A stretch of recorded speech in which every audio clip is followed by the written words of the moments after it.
Have you ever just shut down? Not because you're tired from staying up late or skipping breakfast, but because life itself feels like too much. So you cancel plans, you ghost your friends, you disappear into your room, your bed, or your phone. Sometimes for hours, sometimes for days, you crash out. If that sounds familiar, you're not alone. More and more young adults today are silently experiencing this emotional crash-out phenomenon. It's not just laziness or being antisocial. It's a full-body shutdown of motivation, energy, and even willpower. Your brain waves the white flag. Your emotions pull the plug. And it's not officially in medical textbooks yet, but it's everywhere in real life. On TikTok, Reddit, Instagram, you'll find videos and posts of people admitting they're burnt out, overstimulated, and emotionally fried. Some call it crashing out. Some call it emotional withdrawal. But the experience is the same. Life feels too loud, too fast, and too pointless all at once. So you collapse. And here's the problem. It's becoming normal. We're not just dealing with stress anymore. We're dealing with a generation that is emotionally checking out of life on a regular basis. But why is this happening? Let's break it down. Modern life has become a perfect storm of overstimulation and emptiness. Think about it. We're more connected than ever, but more isolated than ever. We have endless entertainment, but less real joy. We have access to millions of voices online, but feel like no one hears us. Every day, your brain is bombarded with information. Notifications, news alerts, tweets, videos, memes, opinions, arguments, hot takes, breaking news, breaking friendships. It's non-stop. Your brain was not designed for this level of noise. Back in human history, most people lived in small tribes or villages. Their brains processed local events, family matters, and seasonal changes. That was it.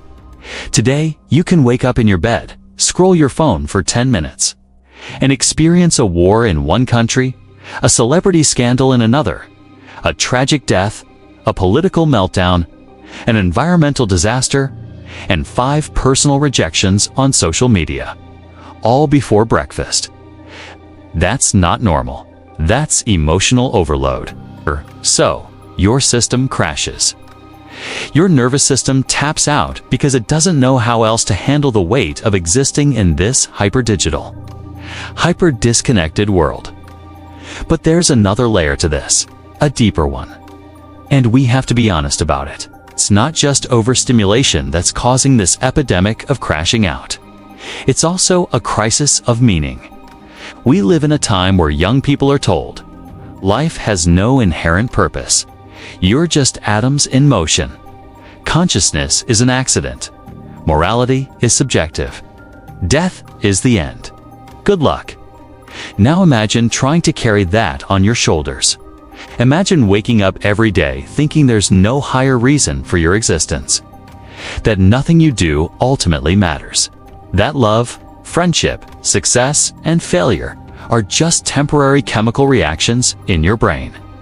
That's heavy. Whether people admit it or not, that weight wears on the human mind. And when life feels meaningless, burnout hits faster. Because if there's no ultimate purpose, why push through hard days? Why fight for your mental health? Why not just check out?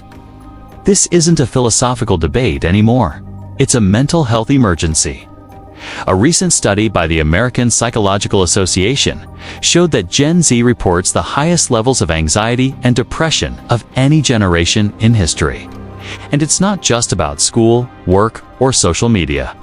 It's about a lack of existential grounding. Humans need more than comfort. We need meaning. Without it, the human mind starts to fall apart under pressure. And here's where things get interesting. Modern secular systems, therapy apps, self-help books, mindfulness exercises try to patch the problem. They tell you to breathe deeper, write in a journal, meditate, or think positive thoughts. Those things are helpful, but they only scratch the surface. Because at the core, you're still left alone with the question, why am I here? And if you don't have an answer, the cracks start to show. Now some might say, well, We don't need ultimate meaning. We can make our own purpose. That sounds good on paper, but in practice, it doesn't always work, because self-made purpose is fragile. When life is easy, you can say, I live for my career, or I live for my friends. But when those things collapse, when you lose your job, your relationship, or your health, that self-made purpose collapses too. That's when people crash out. They unplug from life because they feel unplugged from meaning. So what's the alternative? Well, throughout history, humans had a built-in system for emotional resilience. It wasn't about denying pain or pretending life is easy. It was about seeing life as a journey with a destination, a test with a purpose, a temporary stop before something greater. Spirituality, faith, connection to something higher than yourself. Whether you call it God, the Creator, or the Source, it was the anchor that kept people grounded when life got hard. In many cultures, people believed hardship wasn't random. It was part of growth. Suffering wasn't pointless. It was purification. Patience wasn't passive. It was power. That belief gave people the strength to endure things that would break most of us today. And here's the surprising part. Modern science is starting to back this up. Neuroscientists have discovered that people with regular spiritual practices, prayer, reflection, trust in a higher power have lower rates of depression and anxiety. Their brains show more activity in regions linked to emotional regulation. A Harvard study in 2022 found that people who pray or meditate with spiritual focus have thicker brain cortices in areas that control stress and attention. That's not superstition. That's neuroscience. In short, faith builds mental muscle. It trains the brain to handle chaos without crashing out. Now, this isn't about forcing anyone to believe anything. It's about understanding human design. If you build a car to run on gasoline, but you pour soda in the tank, it won't work. If you build a soul to run on purpose, but you fill it with distractions, it breaks. Humans aren't just physical creatures. We're spiritual ones too.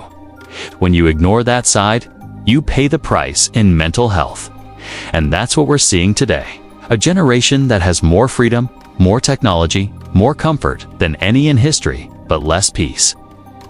Because screens can't replace meaning. Likes can't replace love. Therapy apps can't replace trust in something bigger than yourself. Now, you might be thinking, okay, but what if I don't believe in God?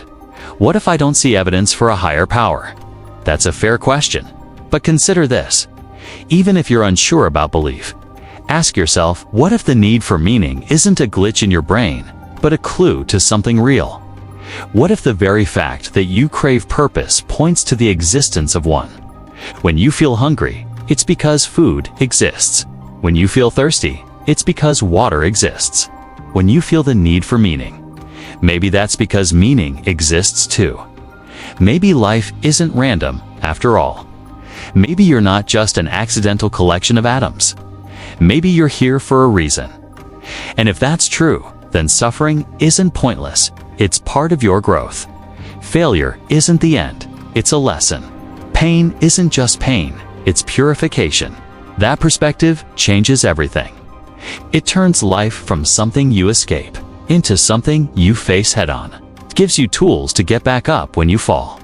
Patience, trust, discipline, reflection, real gratitude, real connection.